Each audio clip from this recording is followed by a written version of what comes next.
السلام علیکم۔ یہ ہے اردو ایکشن ٹیلز۔ آپ سب سے گزارش ہے کہ میری اس ویڈیو کو لائک اور شیئر کریں اور میرے چینل کو سبسکرائب کریں۔ یہ ہے خواجہ حسن نظامی کی کتاب بیگمات کے آنسو، جس میں 1857 غدر کی کہانیاں لکھی ہیں اور مغلیہ شہزادوں اور شہزادیوں کے دردناک اور سچے احوال لکھے ہیں۔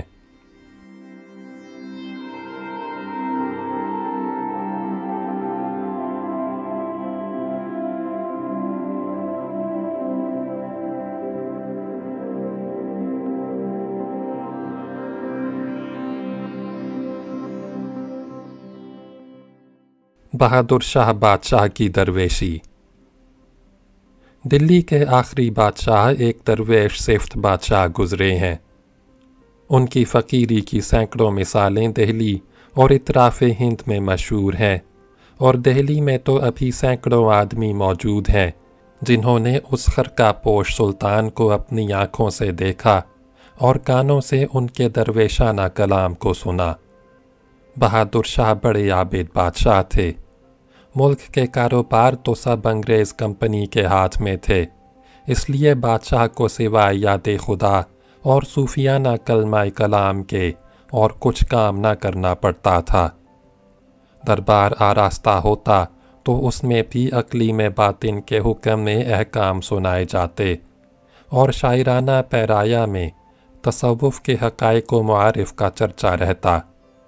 چنانچہ قاعدہ تھا کہ جب درباری لوگ دیوان عام یا دیوان خاص میں جمع ہو جاتے تو حضور ذل سبحانی دربار میں برآمد ہونے کے محل سے چلنے کی تیاری کرتے۔ جو ہی بادشاہ کا قدم اٹھتا، محل کی نقیب عورت آواز لگاتی، ہوشیار ادب قاعدہ نگہدار۔ یہ لال پردہ محل خاص کی ڈیوڑی کا نام تھا۔ وہاں سے اس عورت کی آواز دربار کے مرد نقیب سنتے، اور وہ بھی ہوشیار ادب قاعدہ نگہدار کا نعرہ بلند کرتے تھے، جس کو سن کر تمام درباری سمٹا کر قرینے سے اپنے مقام پر آن کھڑے ہوتے۔ اس وقت عجب عالم ہوتا تھا کہ تمام امراء و وزراء گردنیں جھکائے، آنکھیں نیچی کیے دست بستہ کھڑے ہیں۔ مجال نہیں کوئی نگاہ اٹھا کر دیکھ سکے یا اپنے جسم کو بیکار جنبش دے۔ تمام دربار میں ایک سکتے کی حالت ہوتی تھی۔ جس وقت حضور السلطان مخفی ڈیوڑی سے تخت پر ظہور کر چکتے تو نقیب پکارتا، ذل الہی پر آمد کرد مجرا ادب سے۔ یہ سنتے ہی ایک امیر سہما اپنی جگہ سے آگے بڑھتا اور بادشاہ کے سامنے ایک مقام پر جا کر کھڑا ہوتا جس کو جائے ادب کہتے تھے، اور وہاں جھک کر 3 کورنش بجا لاتا۔ جس وقت یہ کورنش ادا کی جاتی، چوبدار امیر کی حیثیت اور شان کے موافق تعارف کا لفظ پکارتا اور بادشاہ کو اس کورنش کی جانب توجہ دلاتا۔ الغرض اسی طرح تمام درباری درجہ بدرجہ مجرا و کورنش کے مراسم ادا کرتے تھے۔ جب یہ تمام مراسم ادا ہو چکتیں تو حضور السلطان ارشاد فرماتے، آج ہم نے ایک غزل کہی ہے، اور غزل کا پہلا شعر فرماتے ہیں۔ شعر سنتے ہی ایک امیر اپنی جگہ سے پھر سہما جائے ادب پر جاتا اور گردن جھکا کر عرض کرتا، سبحان اللہ، کلام الملوک ملوک الکلام، اور پھر اپنے مقام پر آ کھڑا ہوتا۔ اسی طرح ہر شعر پر مختلف امراء جائے ادب پر جا کر حق مطاع و ثنا ادا کرتے تھے۔ بہادر شاہ کا کلام ابتدا سے تصوف آمیز اور حسرت خیز تھا، جس سے بوئے درد و عبرت آتی تھی، یہاں تک کہ ان کے شگفتہ مضامین میں بھی مایوسی و اداسی کی جھلک نظر آتی ہے۔ بہادر شاہ مرید بھی کرتے تھے، اور جو شخص مرید ہوتا 5 روپیہ ماہوار اس کے مقرر ہو جاتے تھے، اس لیے کثرت سے لوگ ان کے مرید ہوتے تھے۔ بعض کہتے ہیں کہ بہادر شاہ کو حضرت مولانا فخر صاحب سے بیعت تھی، مگر حضرت مولانا صاحب کے زمانے میں بہادر شاہ کم سن تھے، خیال نہیں ہو سکتا کہ اس عمر میں بیعت کی ہوگی۔ البتہ یہ ثابت ہے کہ ایام طفولیت میں ان کو حضرت مولانا صاحب کی گود میں ڈالا گیا تھا۔ حضرت مولانا صاحب کے وصال کے بعد آپ کے فرزند حضرت میاں قطب الدین صاحب سے بہادر شاہ کو بہت فیض پہنچا ہے، بلکہ صحیح یہ ہے کہ بیعت بھی آپ ہی سے ہے۔ میاں قطب الدین صاحب کے صاحبزادے میاں نصیر الدین عرف میاں کالے صاحب سے بھی بادشاہ کو خاص عقیدت تھی، یہاں تک کہ اپنی لڑکی میاں کالے صاحب کو بیاہ دی تھی۔ بہادر شاہ کو یوں تو فقیروں اور درویشوں سے ملنے کا شوق تھا اور درویشی میں بصیرت کامل رکھتے تھے، مگر حضرت سلطان المشائخ خواجہ نظام الدین اولیاء محبوب الہی سے ان کو دلی لگاؤ تھا۔ حضرت کے مزار مبارک پر اکثر حاضر ہوا کرتے تھے۔ میرے نانا حضرت شاہ غلام حسن چشتی سے بہادر شاہ کو دوستانہ عقیدت تھی۔ نانا صاحب اکثر قلعے میں جاتے اور بادشاہ کی خاص خلوتوں میں شریک ہوتے تھے۔ میری والدہ ماجدہ بہادر شاہ کے صدحہ قصے اپنے پدر بزرگوار حضرت شاہ غلام حسن چشتی کی زبانی بیان فرمایا کرتی تھیں، جن کو سن کر بچپن میں جب کہ مجھ کو بہادر شاہ کی عظمت و شان کی کچھ سمجھ اور خبر نہ تھی، خود بخود متاثر ہوتا تھا اور دل پر دنیا کی بے ثباتی کے نقش جمتے تھے۔ بہادر شاہ صاحب باطن اور بڑے عارف تھے۔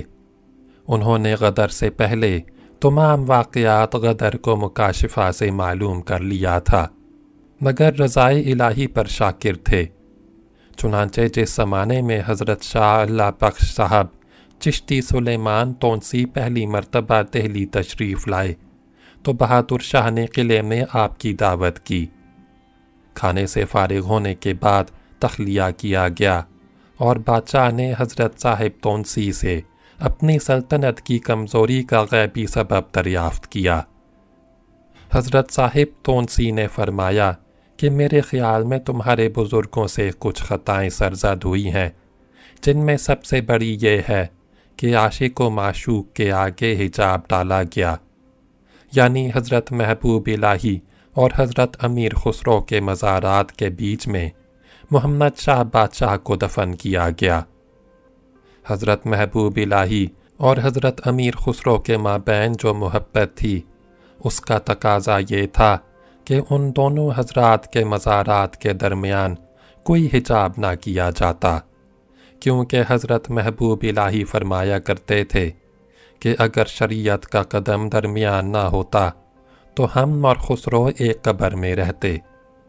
ایسی صورت میں محمد شاہ کو بیچ میں دفن کرنا بہت برا ہوا اور تباہی سلطنت پر پڑی۔ نانا صاحب فرماتے تھے کہ بہادر شاہ پر اس بیان کا بہت بڑا اثر پیدا ہوا اور انہوں نے اس پر دل سے یقین کیا۔ گو ظاہری و باطنی اعتبار سے ان کے نزدیک زوال حکومت کے سدھا اسباب تھے، جن کو وہ بارہا خلوت کی صحبت میں بیان کیا کرتے تھے۔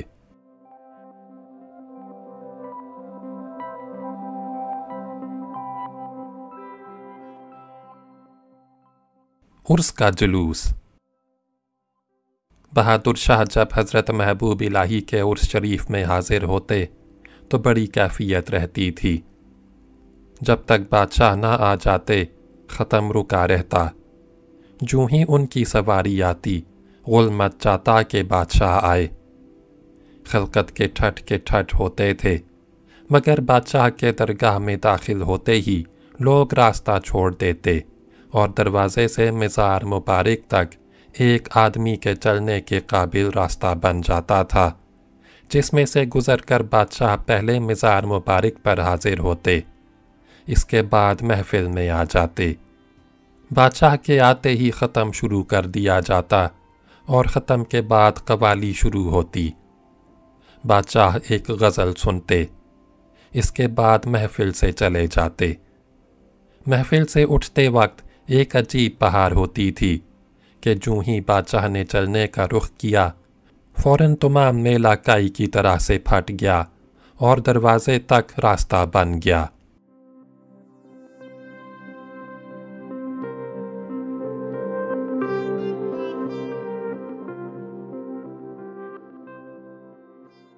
شاہی سے گدائی اور بربادی کا زمانہ۔ بہادر شاہ اگر غدر کی بلا میں مبتلا نہ ہوتے تو ان کی درویشی بڑے لطف و اطمینان سے بسر ہوتی، مگر بیچارے ناکردہ گناہ باغی لشکر کے وبال میں پھنس گئے اور عمر کا آخری حصہ ہزاروں مصائب میں گزرا۔ میری والدہ ماجدہ بروایت اپنے پدر بزرگوار حضرت شاہ غلام حسن صاحب بیان فرماتی تھیں کہ جس دن بہادر شاہ دہلی کے قلعے سے نکلے تو سیدھے درگاہ حضرت محبوب الہی صاحب میں حاضر ہوئے۔ اس وقت بادشاہ پر عجب مایوسی اور ہراس کا عالم تھا۔ چند مخصوص خواجہ سراؤں اور ہوادار کے کہاروں کے سوا کوئی آدمی ہمراہ نہ تھا۔ فکر و اندیشہ سے بادشاہ کا چہرہ اترا ہوا تھا اور گرد و غبار سفید داڑھی پر جمع ہوا تھا۔ بادشاہ کی آمد سن کر نانا صاحب درگاہ شریف میں حاضر ہوئے۔ دیکھا کہ مزار مبارک کے سرہانے در سے تکیہ لگائے بیٹھے ہیں۔ مجھ کو دیکھتے ہی حسب معمول بشرا کو متبسم کر دیا۔ میں سامنے بیٹھ گیا اور خیریت دریافت کرنے لگا، جس کے جواب میں نہایت طمانینت سے بولے، میں نے تم سے پہلے ہی کہہ دیا تھا کہ یہ کمبخت باغی سپاہی خود سرے ہیں، ان پر اعتماد کرنا غلطی ہے، خود بھی ڈوبیں گے مجھ کو بھی ڈباویں گے۔ آخر وہی ہوا کہ بھاگ نکلے۔ بھائی اگرچہ میں ایک کوشہ نشین فقیر ہوں، مگر ہوں اس خون کی یادگار جس میں آخر دم تک مقابلہ کرنے کی حرارت ہوتی ہے۔ میرے باپ داداؤں پر اس سے زیادہ آڑے وقت پڑے ہیں اور انہوں نے ہمت نہیں ہاری، مگر مجھے تو غیب سے انجام دکھا دیا گیا ہے۔ اب اس میں شک و شبے کی کوئی گنجائش نہیں کہ میں تخت ہند پر تیمور کی آخری نشانی ہوں۔ مغلئی حکومت کا چراغ دم توڑ رہا ہے اور کوئی گھڑی کا مہمان ہے، پھر جان بوجھ کر خواہ مخواہ کیوں خون ریزی کراؤں؟ اس واسطے قلعہ چھوڑ کر چلا آیا۔ ملک خدا کا ہے، جس کو چاہے دے۔ سینکڑوں برس ہماری نسل نے سرزمین ہند میں ہیبت و جبروت سے سکہ جمایا۔ اب دوسروں کا وقت ہے، وہ حکمرانی کریں گے، تاجدار کہلائیں گے اور ہم ان کے مفتوح ٹھہریں گے۔ یہ کوئی رنج اور افسوس کی بات نہیں، آخر ہم نے بھی تو دوسروں کو مٹا کر اپنا گھر بسایا تھا۔ ان حسرت ناک باتوں کے بعد بادشاہ نے ایک صندوق چا دیا اور کہا، لو یہ تمہارے سپرد ہے۔ امیر تیمور نے جب قسطنطنیہ کو فتح کیا تھا تو سلطان یلدرم بایزید کے خزانے سے یہ نعمت ہاتھ لگی تھی۔ اس میں حضور سرور کائنات کی ریش مبارک کے 5 بال ہیں صلی اللہ علیہ وسلم، جو آج تک ہمارے خاندان میں بطور تبرک خاص چلے آتے ہیں۔ اب میرے لیے زمین و آسمان میں کہیں ٹھکانہ نہیں، ان کو لے کر کہاں جاؤں؟ آپ سے بڑھ کر کوئی اس کا اہل نہیں ہے، لیجئے ان کو رکھیے۔ یہ میرے دل و دیدہ کی ٹھنڈک ہیں، جن کو آج کے دن کی ہولناک مصیبت میں اپنے سے جدا کرتا ہوں۔ چنانچہ نانا صاحب نے وہ صندوقچہ لے لیا اور درگاہ شریف کے توشہ خانہ میں داخل کر دیا، جو اب تک موجود ہے۔ اس کے تبرکات کی ہر سال ربیع الاول کے مہینے میں زیارت کرائی جاتی ہے۔ نانا صاحب سے بادشاہ نے کہا کہ آج 3 وقت سے کھانے کی مہلت نہیں ملی، اگر گھر میں کچھ تیار ہو تو لاؤ۔ نانا صاحب نے کہا، ہم لوگ بھی موت کے کنارے کھڑے ہیں، کھانے پکانے کا ہوش نہیں، گھر جاتا ہوں، جو کچھ موجود ہے حاضر کرتا ہوں، بلکہ آپ خود تشریف لے چلیں۔ جب تک میں زندہ رہوں اور میرے بچے سلامت ہیں، آپ کو کوئی شخص ہاتھ نہیں لگا سکتا۔ پہلے ہم مر جائیں گے، اس کے بعد کوئی اور وقت آ سکے گا۔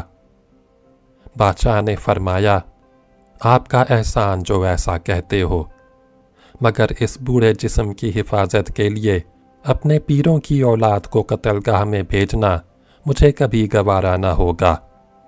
زیارت کر چکا، امانت سونپ دی، اب تو لقمے محبوبی لنگر سے کھا لوں تو مقبرہ ہمایوں میں چلا جاؤں گا، وہاں جو قسمت میں لکھا ہے پورا ہو جائے گا۔ نانا صاحب گھر آئے، دریافت کیا کہ کچھ کھانے کو موجود ہے۔ کہا گیا کہ بسینی روٹی اور سرکے کی چٹنی ہے۔ چنانچہ وہی ایک خوان میں آراستہ کر کے لے آئے، اور بادشاہ نے وہ چنے کی روٹی کھا کر 3 وقت کے بعد پانی پیا اور خدا کا شکرانہ بھیجا۔ اس کے بعد ہمایوں کے مقبرے میں جا کر گرفتار ہوئے اور رنگون بھیج دیے گئے۔ رنگون میں بھی بادشاہ کی درویشانہ معاشرت میں فرق نہ آیا۔ جب تک زندہ رہے ایک صابر و متوکل درویش کی طرح بسر اوقات کرتے رہے۔ یہ وہ قصہ ہے جس میں عقل مند آدمی کے لیے عبرت کا بہت بڑا ذخیرہ ہے، اور جس کے سننے سے انسان اپنے غرور و تکبر کو بھول جاتا ہے، اور جب دماغ سے تکبر کی بو جاتی رہتی ہے تو آدمی اصل آدمی بن جاتا ہے۔